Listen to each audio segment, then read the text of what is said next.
Some blood doesn't just stain the earth, it grows into a curse that even the gods can't outrun.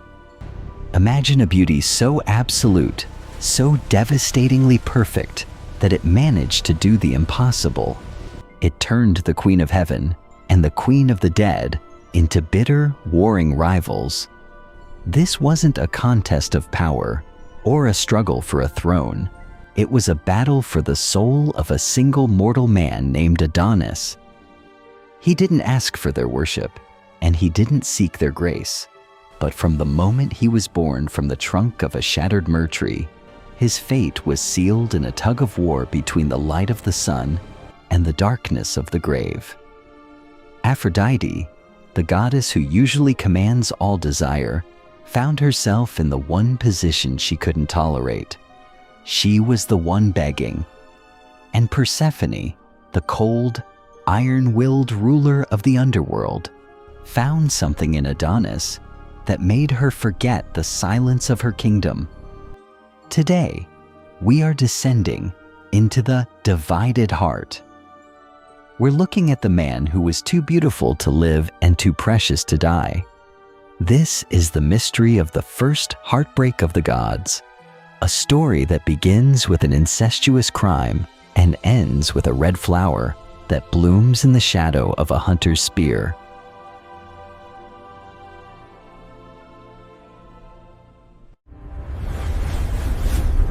Unveil the legends. The origin of Adonis is a black mirror of Aphrodite's own birth. While she was born from the foam of a celestial murder, Adonis was born from the shattered wood of a taboo. His mother, Myrrha, had been cursed by Aphrodite to fall in love with her own father. When the king discovered the deception, he chased his daughter with a sword, intending to erase the shame. In her final moments of terror, the gods transformed Myrrha into a tree. 9 months later, the bark split open and Adonis tumbled out, a human child born from a weeping trunk. Aphrodite was there at the splintering. When she saw the infant, she didn't see a child, she saw a project. He was so beautiful that she became terrified the other gods would steal him, so she did something out of the box. She hid him in a chest and smuggled him down to the underworld. She handed the box to Persephone with a single instruction: keep this hidden, do not open it. But telling the Queen of the Dead not to look at a secret is like telling the tide not to rise. Persephone opened the lid, and the moment she looked into the eyes of the growing boy, the underworld found its first spark of warmth. She refused to give him back. The mystery of the divine custody battle reached a breaking point when Aphrodite returned to reclaim her prize. She expected a grateful servant. She found a rival queen. Persephone, who spent her life surrounded by ghosts and shadows, had found in Adonis a living light that she wasn't willing to surrender. The argument shook the foundations of Olympus. Zeus, acting as the cosmic judge, realized that if he gave Adonis to Aphrodite, the underworld would revolt. If he gave him to Persephone, the goddess of love would turn the world into a barren desert of grief. Zeus's verdict was a mathematical compromise. He divided the year into 3 parts.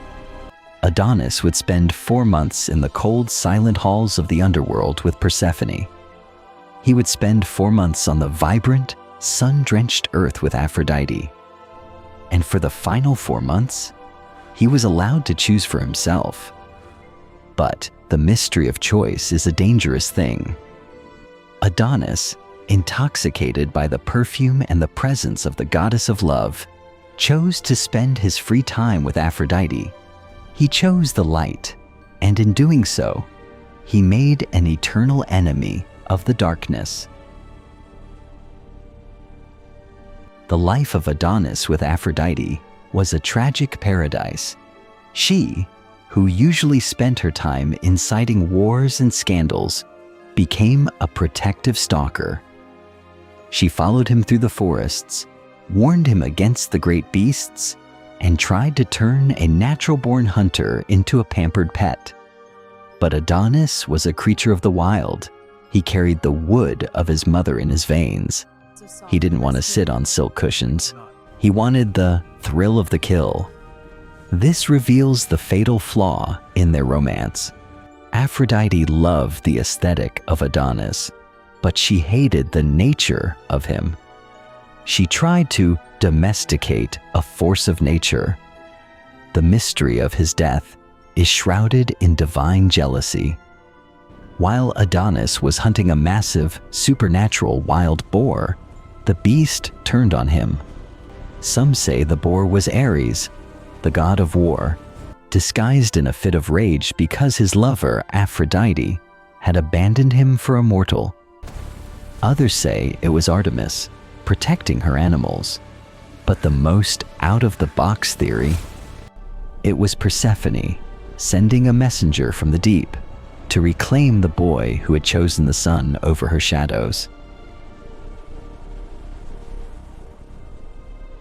The scene of the death is the original masterpiece of grief. The boar's tusk ripped into Adonis's thigh, the same place where the root of his family's shame began. As his lifeblood poured into the soil, Aphrodite heard his screams from miles away. She flew to him, her white feet cut by the thorns of the forest, her own blood mixing with his. But even a goddess can't negotiate with a severed artery. Adonis died in her arms, his beauty fading like a sunset.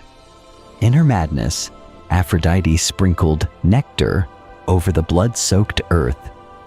From that mixture of divine essence and mortal agony, a flower sprouted, the anemone. It is a flower that is beautiful, but fragile, its petals blown away by the very wind that gives it life. This is the biological legacy of Adonis, a reminder that beauty is a temporary state, a glitch in the system of death. Aphrodite didn't just lose a lover, she lost a mirror. For the first time, the goddess of love understood the weight of the grave.